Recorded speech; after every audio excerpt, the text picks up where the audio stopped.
Hello everyone. In today's video, we go over chapter 3. We'll learn how to adjust balances of our accounts. For some reasons, at the end of each accounting period, when we want to prepare our financial statements, we need to adjust the balances of some of accounts. In today's video, we'll learn how to do that. In this chapter, we have 4 learning objectives. In learning objective 1, we will talk about the basis of adjustments, accrual-based accounting, or accrual basis of accounting.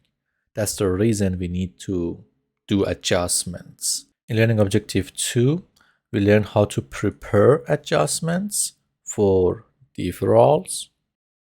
And then in learning objective 3, we will learn how to prepare adjustments for accruals. So I need to emphasize here that we have 2 types of adjustments, deferrals and accruals, and both of them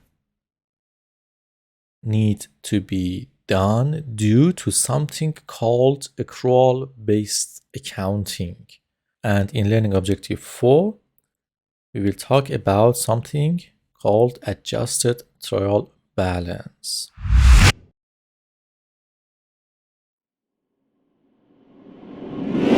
So due to the importance of learning objective 1, I divided it into 2 parts. In part 1, we learn what the accrual-based accounting or accrual basis of accounting is. To learn accrual-based accounting, we need to first learn an important accounting assumption, which is called time period assumption or periodicity assumption. What is time period assumption? So we know that companies, at least on paper, they can live forever, right? There is no end to the life of a company. But in accounting, we cannot wait forever to report. We need to define some artificial time periods to stop and report to our investors, to go over the past transactions and report to our investors. Those time periods could be a month, could be a quarter, or could be a year. As I told you, there's another name for time period assumption. It is called periodicity assumption. It's always a good idea to learn alternative terms. So periodicity assumption is the same as time period assumption. Next, we learn what a fiscal year is. So we learned that we could define artificial time periods like monthly, like quarterly time periods, or annual time periods. Monthly and quarterly time periods are called interim periods. And as I told you before, quarterly and annual time periods are the most common time periods to prepare financial statements. The next topic is fiscal year versus calendar year. So calendar year obviously is 12 months, 365 days starting from January the 1st all the way up to December 31st. Fiscal year on the other hand, and remember we don't call it financial year, it is fiscal year. Fiscal year on the other hand is a 1-year time period, 365 days, which can start any day. So there are some companies that their fiscal year starts January the 1st. Their fiscal year is equal to their calendar year, but there could be some companies that their fiscal year starts June the 1st, for example. It is totally okay. Their fiscal year is not aligned with their calendar year. Their fiscal year is from June the 1st all the way up to May 31st. Okay. Next year, of course, next calendar year. But any time could be June the 1st, could be January the 1st, could be even December the 1st. It doesn't matter. The point is that at the end of fiscal year, in this example, for this specific company, May 31st, we do prepare financial statements, which covers last 12 months. If our fiscal year and our calendar years are aligned, then our financial statements cover 12 calendar month. Our next topic is probably the most important topic in this chapter, the definition of accrual-based accounting or accrual-basis accounting. So there are two different systems, accrual-based accounting and cash-based accounting. Accrual-based accounting says that you record your transactions exactly in the period in which the events were occurred, regardless if you received or not received cash. The key is if the transaction has occurred or not. So you record your transactions when the transaction happens. In case of revenues, we record our revenues when we do the service, when we sell the product, regardless if we receive cash or not.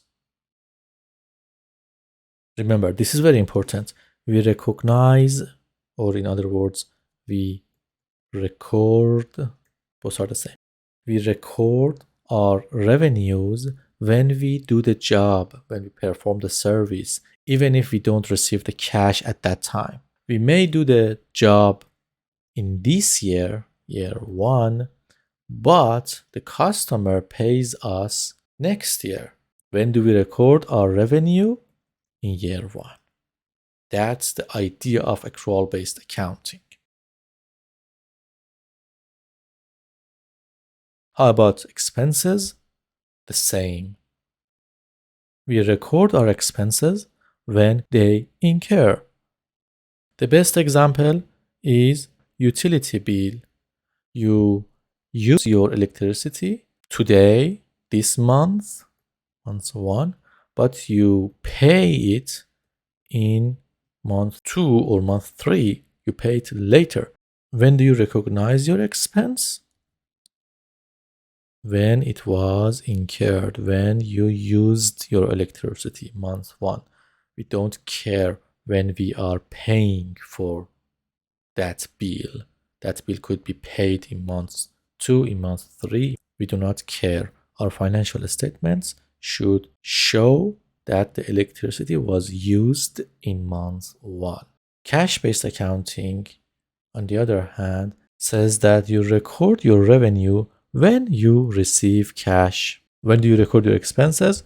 You guessed it, when you pay cash. So for example, month 1, month 2, month 3, if you sell a product, perform a service for a customer in month 1, but the customer pays you in month 3, your financial statements under the cash-based accounting do not show anything in month 1, do not show anything in month 2, but they show revenue in month 3.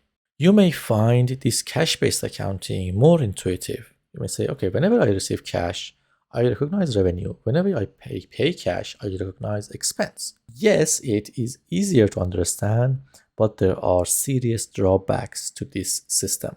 That's why GAAP are standards. GAAP doesn't like cash-based accounting. Cash-based accounting is not in accordance with generally accepted accounting principles.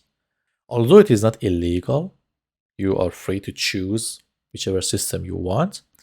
We are advised to use accrual-based accounting. Accrual-based accounting is more accurate compared to cash-based accounting.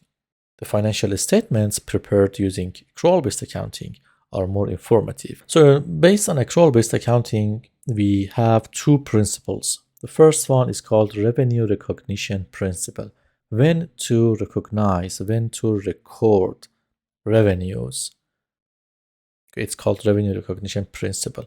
And the idea is that, as I told you, we recognize, we record.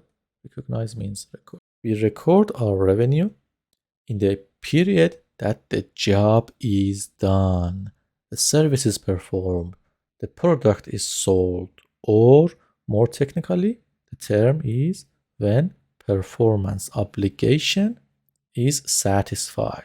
So this is a technical term. Performance obligation is satisfied, meaning the job is done, the product is sold, the service is performed. So revenue recognition As you can see, it doesn't look when you receive cash. It says revenue is recognized when the performance obligation is satisfied. So whenever you do the job, regardless of the cash exchange status, you recognize your revenue. The second principle is expense recognition principle. And the idea here is so simple. It says, let the expenses follow their revenues. What does that mean? Let the expenses follow the revenues. It means we need to match expenses with our revenues. Those expenses that were incurred in order to generate revenues, they need to be recorded with those revenues. So if we did some advertisements, if we used up some utilities, some deliveries to generate some revenues, this revenue and these expenses should be recorded in the same period. That's called expense recognition principle. Again, regardless of the cash exchange status, we do not look at cash. So to summarize, due to time period assumption, we divide the lifespan of a company into artificial time periods. So there are some keywords.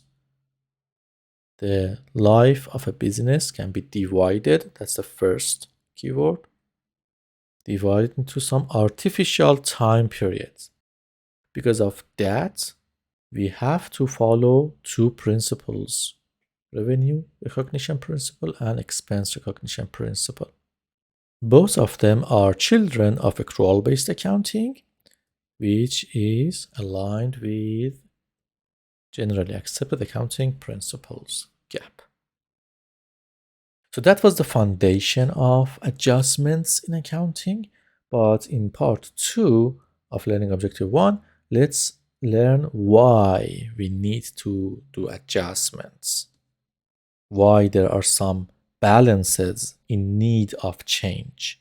There is no error, there is no mistake. It is just in the nature of accrual-based accounting that requires us to change some of the balances at the end of each period, at the end of the month, quarter, or year. But why do we need to do adjustments? The first answer is because revenue recognition, expense recognition principle require us to do so. Without adjustments, revenue and expense recognition principles are not followed. The second reason is that because our balances, and of course eventually our trial balance, may not contain complete and current data.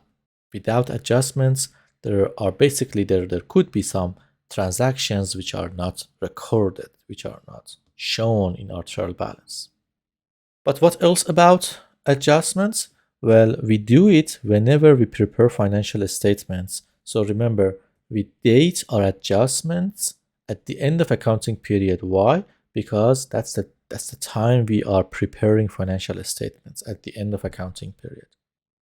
And finally, adjustments include, for sure, one income statement account and one balance sheet account. What are income statement accounts? Income statement accounts are those accounts that are reported in our income statement, including revenues and expenses. These are called income statement accounts. What are balance sheet accounts then? Those accounts that are reported in our balance sheet, including our assets, our liabilities, our equities. 5 groups of accounts. 2 of them are called income statement accounts. 3 of them are called balance sheet accounts. Adjustments include, for sure, 1 income statement account and 1 balance sheet account. Our next topic is about types of adjustments. What types of adjustments do we have? The answer is 2. We do have 2 types of adjustments. The first one is called deferrals. The second one is called accruals. Deferral adjustments deal with prepayment account and an account called unearned revenues. So if you refer to the chart of accounts, you see that unearned revenue is not a revenue account. It is a liability account. Prepayments and unearned revenues. Prepayments happen when we pay cash first and then in the future an expense incurs. For example, you pay for your insurance policy now, but you use it later. That's an example of prepayment. Unearned revenues, on the other hand, it's when you collect cash first, but then you do the job later. It is called unearned revenue because, back to revenue recognition principle, when we record revenues, when we do the job, when the performance obligation is satisfied, right?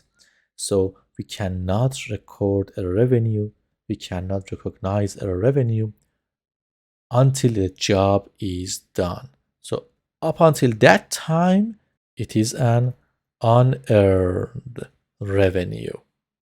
As soon as it is done, it will be changed to a revenue account. And that's the adjustment. Just like prepayments. We pay the price of an expense, but we cannot recognize that expense until it is incurred because we do not look at the cash exchange. We need to see when the expense is incurred. Before that time, we cannot record the expense. So we pay the cash first and we wait until the expense incurs, right? Until that time, that payment is called prepayment. When the expense incurs, then we adjust it and we convert that prepayment into an expense account. See when the adjustment happens? So once again, in both cases, prepayments and unearned revenues, these two accounts, cash is exchanged first. But we know that under accrual-based accounting, we really do not look at the cash exchange status. We are not interested in cash. We see when job is done. We see when expense is incurred in order to record a revenue or an expense, right? So in case of prepayments, when we pay cash, cash is gone. We have to wait. We cannot record an expense because expense is not incurred yet. We have to wait until expense is incurred. While we are waiting, that payment will be recorded as a prepayment. And as soon as the expense incurs, we convert this prepayment into an expense account. In case of revenues and unearned revenues, we collect cash first, but since we have not done the job yet, since performance obligation is not satisfied yet, we have to wait. And while we are waiting, that collected cash will be reported as unearned revenue. As soon as we do the job, as soon as we sell the product, as soon as we perform the service, we adjust our transaction and we convert this unearned revenue into a real revenue. That's the story behind adjustments for deferrals. We defer, we wait until job is done, until expense is incurred. Right? Next topic is adjustments for accruals. Accrual adjustments are summarized into two groups of accounts, accrued expenses and accrued revenues. And these two accounts are in fact the opposite side of deferrals. We pay or receive cash after the expense is incurred or job is done. So example again is your utility bill. Expense incurs now, you use your electricity now, but you pay the bill later in the future. That is an accrued expense. When do we adjust it? Of course, we do not wait until the cash is paid or when cash is received in case of revenues. We we are not interested in cash at all. When expense is incurred, we have to recognize it. So at the end of each accounting period, at the end, we go ahead and see what kind of expenses were incurred during the period, and we record them. So basically there is no pre-recorded transactions. There are unrecorded transactions. In case of accruals, there are unrecorded transactions that we need to go and find and record them at the end of accounting period. Remember, the whole idea is that we do not record revenues and expenses when cash is received or paid. We record revenues when job is done, when performance obligation is satisfied, and we record expenses when they incur, regardless if we received or paid any cash. It is all about the job itself, the event itself. That's why we need to do adjustments. So this slide summarizes the definition of all these four adjustments. 2 types of deferrals, 2 types of accruals. I do recommend you to screenshot this slide, print it out, and keep it in front of your eyes all the time.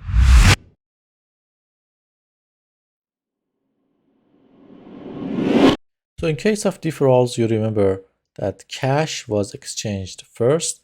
In case of unearned revenue, cash was collected first, but job was done later. In case of expenses or prepayments, cash was paid first and the expense was incurred later. Up until the moment that expense incurs, the money that we paid will be recorded as prepayment. When the expense incurs, we change the prepayment account into an expense account. In case of revenues, up until the moment that we do the job, we perform the service, we sell the product, up until that moment, the money that we have already collected will be recorded as unearned revenues. Unearned revenue, as I told you, is not a revenue account, is a liability. So it will be basically reported under the right side of our balance sheet, top right, liabilities. Why? Because we have collected cash, but we have not done the job yet. We owe the job.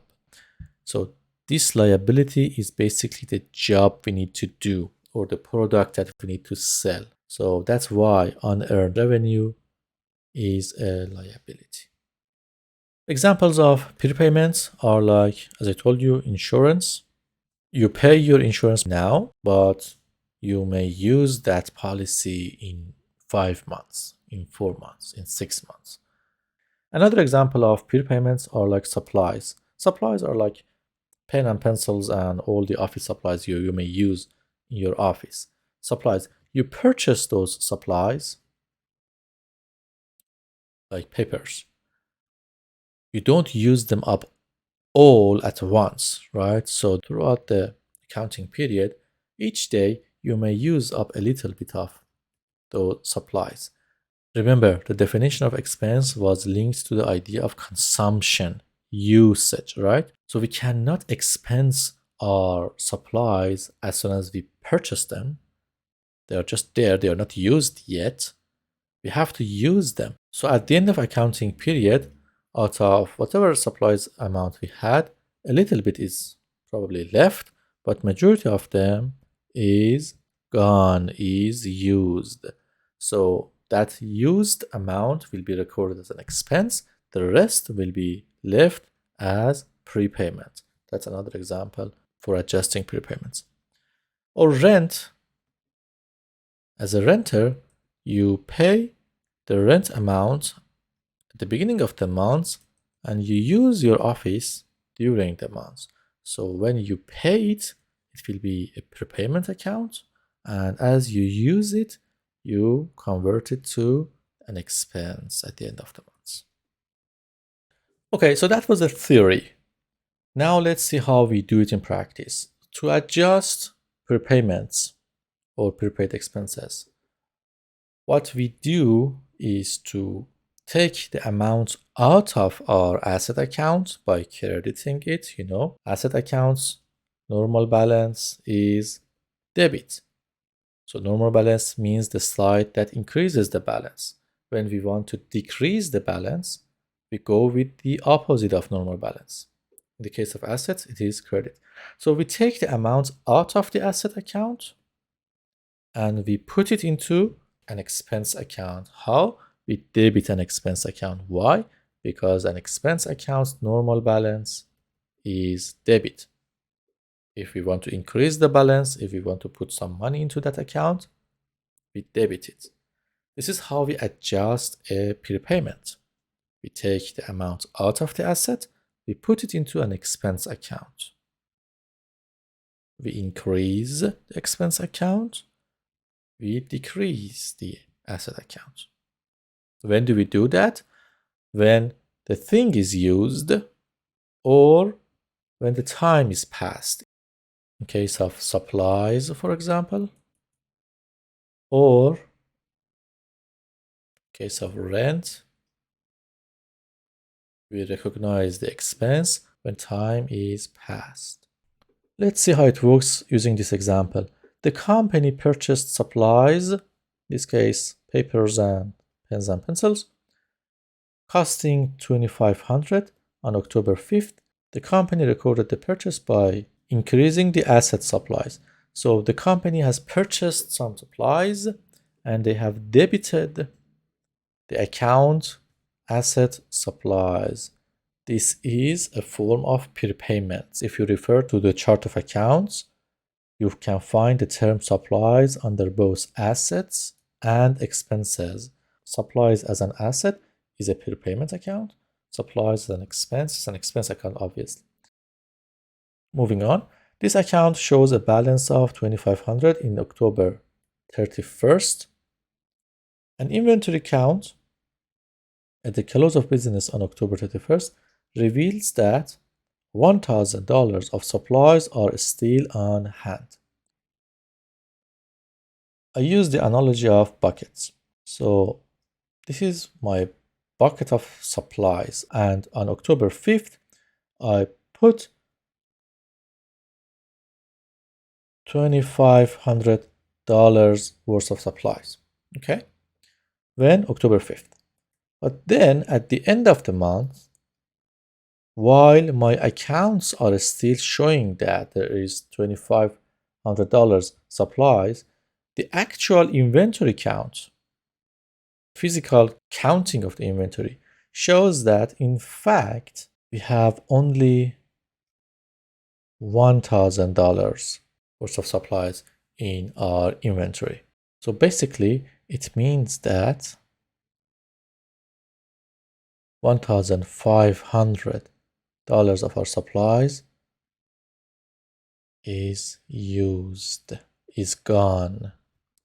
We don't have it anymore. Therefore, we have to expense this amount. We need to take $1,500 out of this prepayment account and put it into an expense account. Let's do that. So here, as you can see, we are crediting our supplies account. This is an asset account. We are crediting it, therefore we are decreasing it, and we are debiting our supply account. By debiting that, we are increasing that. What are we doing here?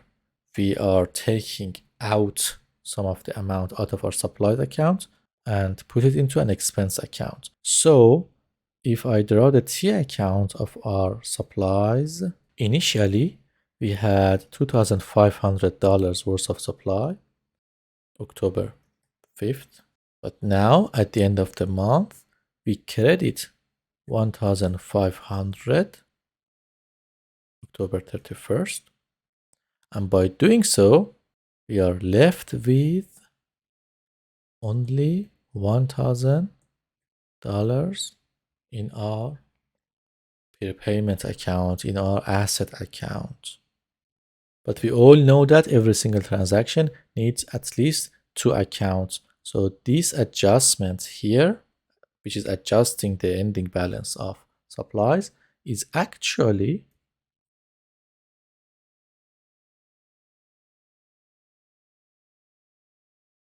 increasing an expense account. So here you can see this adjustment. This is a good example of adjusting prepayments. By adjustments, we correct the ending balances of some accounts. In this case, it was just a supply account. Let's see how it works for another example of prepayments insurance. This time, we need to adjust our prepayment insurance account, not because of using our insurance, but because our insurance will be expired by passage of time. So what's going on? On October 4th, the company paid $600 for a 1-year insurance policy. Coverage began on October 1st. Okay. The company recorded the payment, the cash payment, by increasing prepared insurance. Cash is exchanged. We have to record it. Prepaid insurance going up, 600 going up, and cash 600 goes down. But then at the end of October, the account shows a balance of 600. Obviously, we didn't touch it, but we know that it is a 1-year policy. It means that after a year, it will be expired. Basically, it is expired $50 per month. So we need to adjust it. We need to recognize the insurance expense due to expiring of the insurance policy and take it out of our prepared insurance. So we debit our insurance expense. Obviously, insurance expense is an expense. Its normal balance is debit. When we debit it, we increase the balance. And prepared insurance is an asset account. All prepayments are assets. We credit it. We take the amount out of that account and put it into an expense account. This is how we adjust our prepared insurance account at the end of the month. Another example of prepayments relates to our fixed assets and the concept of depreciation. Examples of assets are like buildings, equipment, vehicles, things like that. But we all know that by passage of time, buildings, equipment, and vehicles, they lose their ability to generate revenue for us. As they approach the end of their useful life and they lose the ability to generate revenue, we have to decrease their balances and recognize some expenses. This process is called depreciation. In chapter 9, we will talk about depreciation in depth, but for now, just remember that depreciation is the process of allocating the cost of an asset to an expense account over its useful life. Remember the analogy of buckets I used? So assume that we purchase a car. It's like we pour $50,000 into our bucket. Throughout the useful life of this car, every month, every quarter, every year, we go ahead and take some of this money out of our car's account. We take some of it out of that account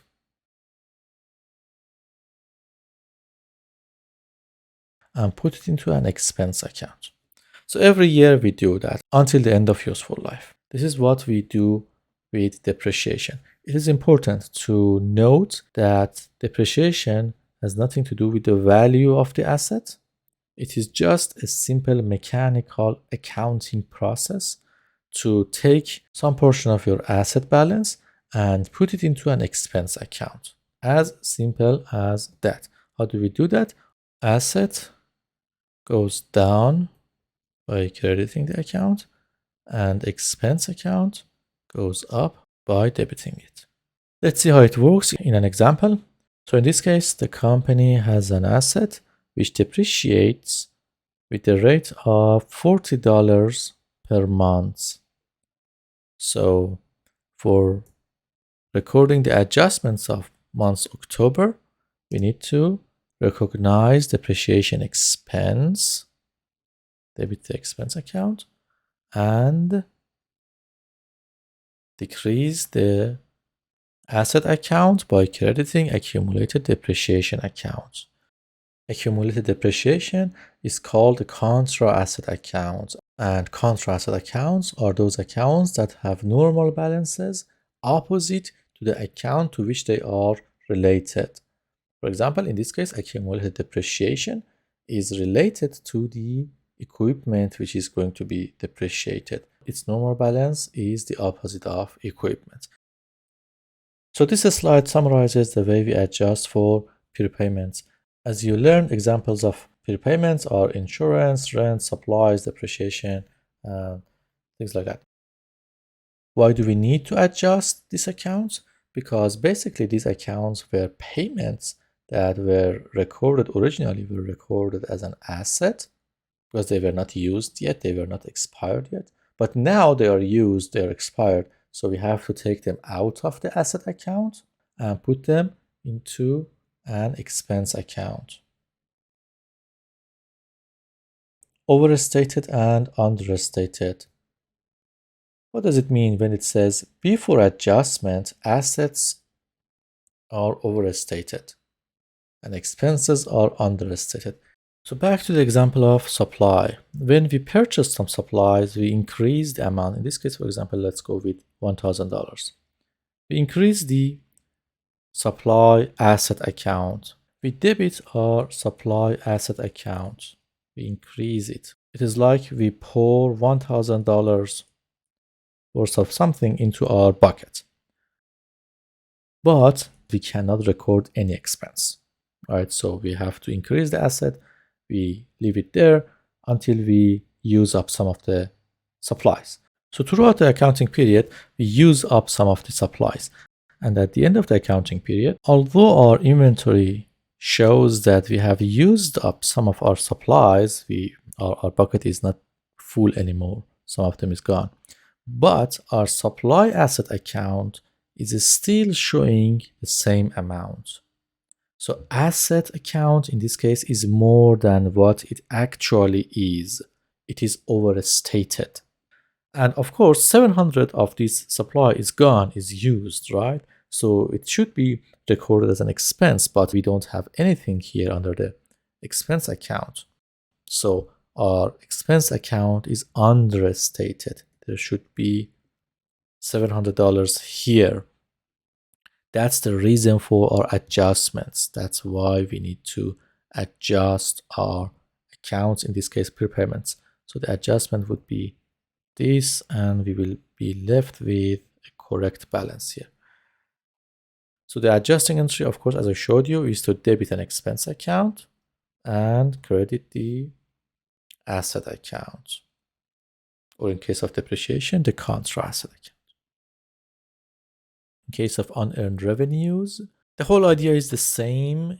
In this case, it is just a revenue, not an expense. Examples are like airline tickets or magazine subscription.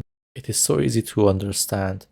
So the publisher, in the beginning of the year, collects some money at the beginning of the year, but they send magazines throughout the year, each month, for example. The money which is collected in the beginning of the year is an unearned revenue. As soon as we send, the publisher sends magazines to subscribers, they recognize revenue. They take it out of unearned revenue account and put it into a revenue account. Another example is rent for an owner. We need to adjust the unearned revenue account. Of course, it is not a revenue. You know it, right? It is a liability account. We take it out of the liability account by debiting it. Liabilities, normal balance is credit. When we debit it, we decrease it. And we put it into a revenue account by crediting it. Revenues, normal balance is credit. When we want to increase it, we credit it. This is the adjustment for unearned revenues. Example, the company received $1,200 on October the 2nd from another company for whatever services expected to be completed by end of the year. So we have collected the money, but on October the 2nd, but we have not done the job yet. We are waiting until the end of the year. Unearned service revenue shows a balance of $1,200 at the end of the year. So at the end of the year, analysis shows that the company performed a portion of the service, $400 of the service. So we collected 1,200 and we promised to do the job later. And by the end of the year, we have done only $400 worth of the job. For sure, we need to do the adjustment, right? Because part of this unearned revenue is now earned. The job is done, at least partially. So we need to adjust that amount. How do we do that? We take it out of unearned revenue account by debiting it. Unearned service revenue is a liability account. Its normal balance is credit, and service revenue will be increased by crediting the account.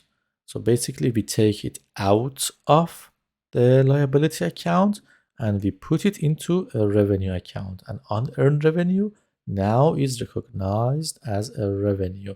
The T account for unearned service revenue, unearned revenue, would be, initially it was 1,200 on October the 2nd, but at the end of the year, we debited it by 400. It is now showing a balance equal to 800. It means that we still owe the job, a portion of the job at least, the customer. So probably in the next year, we do the rest of the job, and we also need to, at that time, we need to take out the remaining of this liability account and recognize another service revenue. Again, just like prepayments, this slide summarizes everything about unearned revenue adjustments. We know that for adjusting unearned revenue, we need to recognize revenue by crediting it, increase the revenue, and debit liabilities, decrease the liabilities by debiting it. Before adjustment, liabilities are overstated and revenues are understated. Why revenues are understated? Because we have done the job, but our system just doesn't show it. So we need to recognize revenue. We need to increase it. And liabilities are also overstated because, again, we have done the job, but our system shows that we still owe them. So we need to correct this overstated amount. One more time, due to its importance, let me reemphasize that unearned revenue is a liability account. It is here. It is part of the liabilities. It is not a revenue account. When we collect the money without doing the job, we increase the unearned revenue. We put it as a liability there. As we do the job, we take it out of the unearned revenue and put it into a revenue account. That is the adjustment for unearned revenue. Revenue will be credited, will be increased, and unearned revenue will be debited, decreased.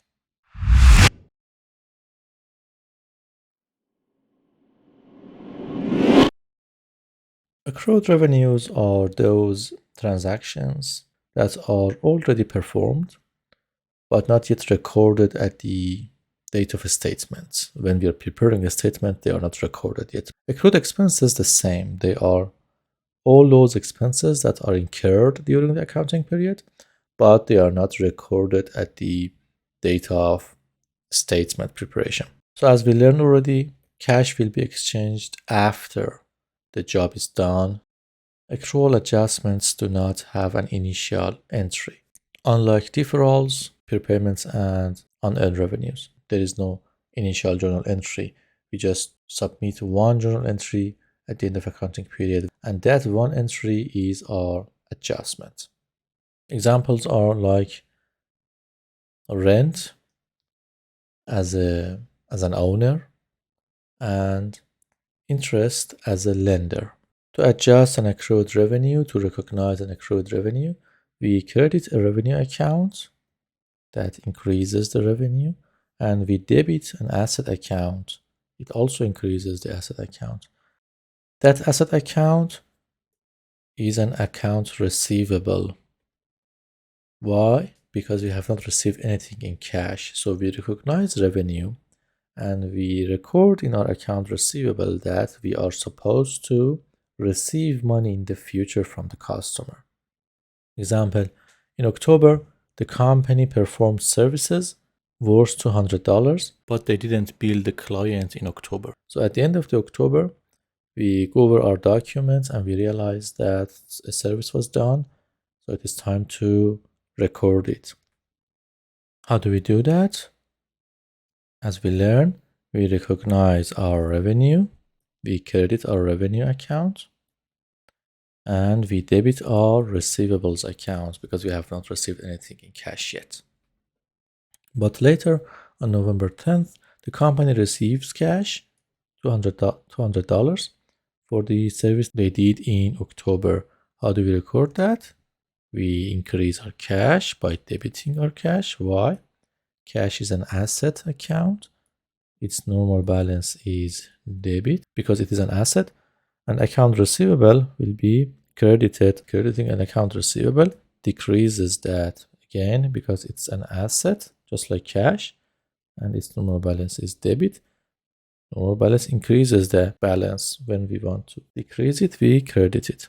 Therefore, now the T account of our account receivable, initially it had $200 in it, but on November 10th, we credited it again.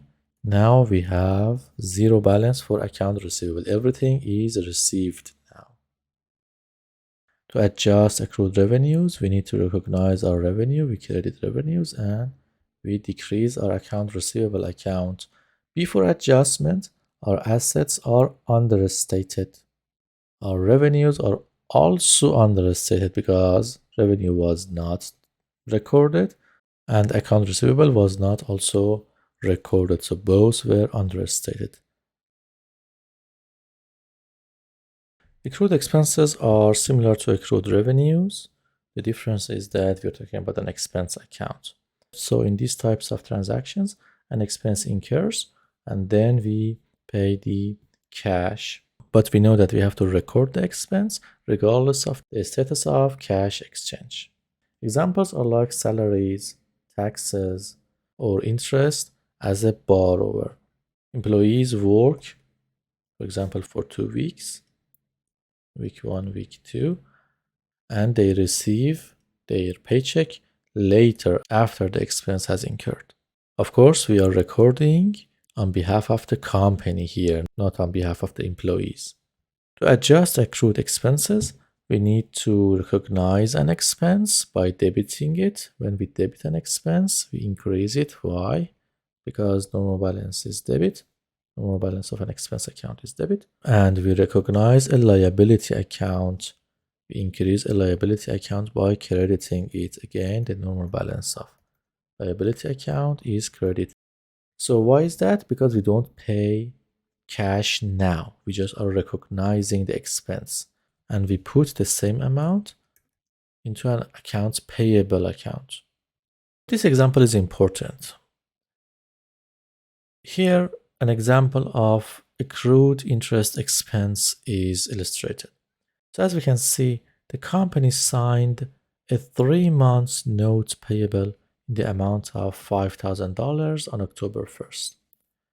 What is a note payable? We will talk about it in chapter 11 more in depth, but for now, I just want you to learn that note payable is an official, legally binding document that shows one party is borrowing some amount of money from another party. They both signed the document, and of course, there is an interest involved. On maturity date, the borrower has to pay the principal amount of the loan plus some additional money, which is called interest. So that interest for the borrower is an interest expense. So here the company is signing a 3 months note payable, $5,000. So they are borrowing $5,000 in the beginning of October for 3 months. But the interest rate of this note is 12%. Right off the bat, before we delve into the details of this example, I want you to know that every single interest rate we see in this course is an annual rate. Okay? Meaning, if I borrow $100 on January the 1st and I keep the money for a full year, at the end of the year, I have to pay off, I have to return $100 plus the interest. If the interest rate is 12%, the interest amount will be 100 times 12% or $12. Okay, so at the end of the year, I have to pay 112. That 12% is an annual rate. Okay, but here in this example, let me clear the screen. So in this example, we are borrowing $5,000, okay, with an annual interest rate of 12%, but we are recognizing our interest expense only for 1 month. Why? Because we borrowed in the beginning of the October and now we are at the end of the October. It is time to recognize the expense of only the interest expense of only 1 month. Okay, so the interest involved in this calculation is 12%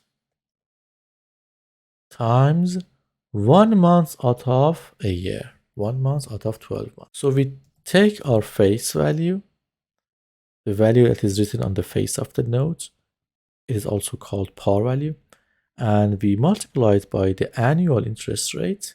That is the annual interest amount for the full year. But here we have held the money only for 1 month. So we divide it by 12 or multiply it by 1 over 12 to make it equal to 1 month's worth of interest expense. Now that we have calculated the interest amount of 1 month, we are ready to record our transaction. We recognize our expense by debiting it, increasing the expense, and we also increase our account payable by crediting it because its normal balance is credit.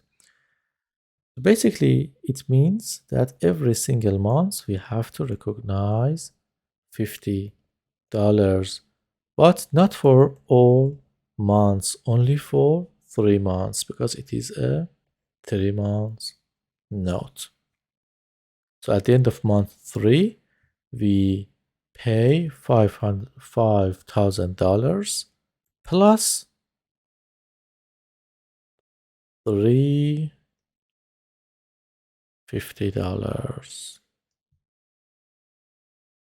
$5,150 in total.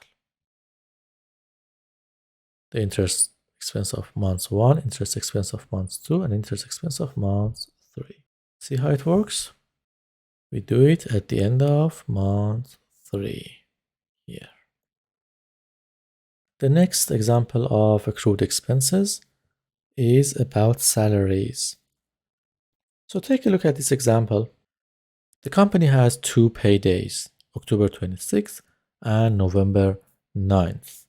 By the end of October 26th, the company does not owe anything to its employees because they have worked for 2 weeks and they are already paid by October 26th, right? But we are preparing our financial statements at the end of October 31st. At the end of October 31st, there are 3 business days that our employees worked for us, but we have not paid them. the expense has incurred, but it is not paid off. We are going to pay them on November 9 in the future. So how can we record this accrued expense? An expense which is incurred, but is neither paid nor recorded. So in this case, for a 5-day work week, we pay our employees $2,000. Basically, we pay our employees $400 per day. Therefore, the expense amount for these last 3 days equals to 400 times 3, 1200. We need to recognize $1,200 salaries and wages expense going up, debited,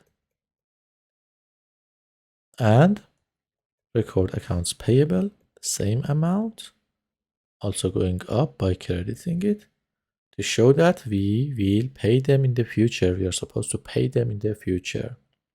So this slide summarizes everything about all types of adjustments. In case of accrued expenses, the adjustment is to recognize the expense by debiting the expense account and increase a liability, accounts payable all the time. In case of accrued revenues, we recognize our revenue by crediting our revenue, and we also increase our assets. We debit it, accounts receivables all the time, until we exchange cash.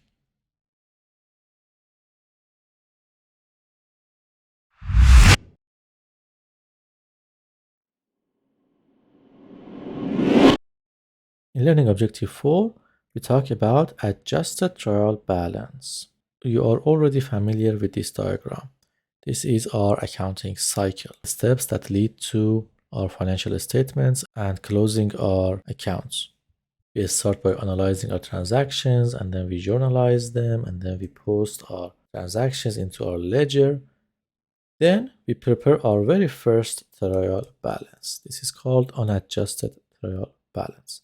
And then we do our adjustments. So in this chapter 3, we learn how to do adjustments. By doing adjustments, we are ready to prepare our second TB or trial balance, which is called adjusted trial balance. Adjusted trial balance is the main base that we use to prepare our financial statements. This is an example of an adjusted trial balance.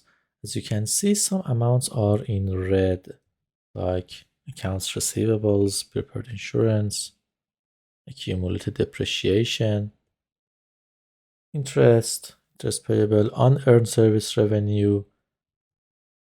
One more time, this is not a revenue account, this is a liability account, unearned service revenue, and so on and so forth. Those accounts that are involved in adjustments, prepayments, unearned service revenue, accrued revenues, accrued expenses, all those accounts, they have a matching account. Okay, they have a matching account. What do I mean by that? In case of prepayments, of course, the first account is prepayment account, in this case, prepared insurance. The matching account for this adjustment is insurance expense. Because as long as our insurance is not expired, that will be the amount will be remained in the prepaid insurance account. But as it expires, we move it, we take it out of prepayment account, we put it into an expense account, an insurance expense account. In case of unearned service revenue, the matching account is service revenue. As long as we have not done the job, but we have collected the money, it will be recorded under unearned service revenue account. But as soon as we do the job, we take it out of unearned service revenue, we put it into a service revenue account. In case of depreciation, we have accumulated depreciation account as well as depreciation expense. The matching account is depreciation expense. Accrued expenses like salaries and wages expenses, the matching account is accounts payable. We recognize the expense first, we put it into accounts payable, and later, as we pay cash, we take it out of accounts payable and remove and reduce cash as well. But the adjustment includes only the expense account and accounts payable. So every single adjustment account requires a matching account, and always remember, adjustments all the time involve one income statement account and one balance sheet account. But how to prepare financial statements? So in chapter 1, we briefly talked about process of preparing financial statements. Here we take a better look at them. So we know that the main source, the main basis to prepare financial statements is adjusted trial balance, which is simply a list of our accounts with their adjusted ending balances. Using adjusted trial balance, first we prepare income statement, and then we prepare retained earnings statement, and then we prepare balance sheet. At the end, we prepare cash flow statement, which is not covered in this class. So how do we do that?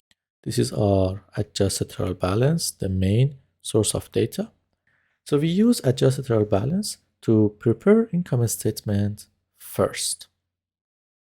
Income statement is as simple as listing revenues and then deducting expenses.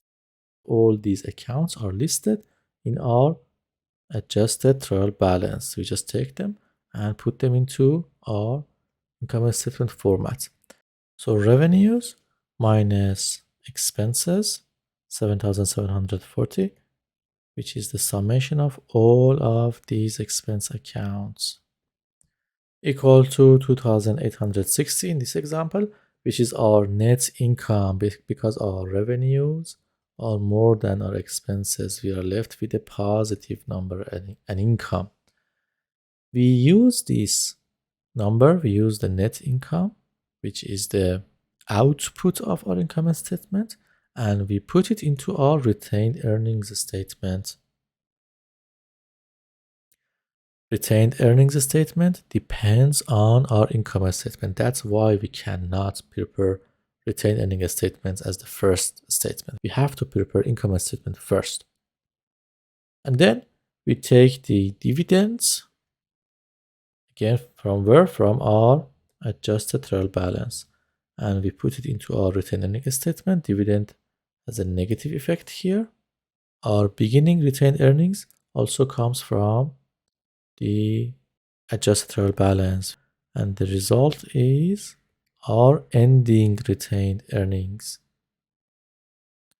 Is this formula familiar to your eyes? Yes, of course.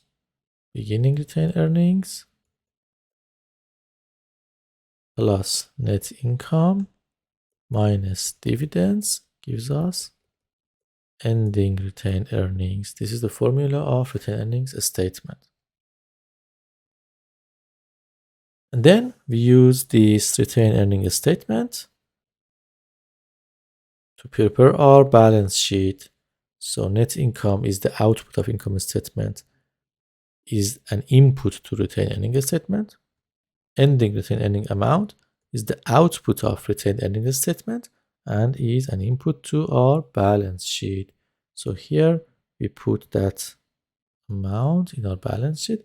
The rest of the accounts are coming from our adjusted trial balance, like all the asset accounts or the liability accounts, equity accounts, they are directly coming from adjusted trial balance. At the end, we need to make sure that our total assets equal to total liabilities and equities.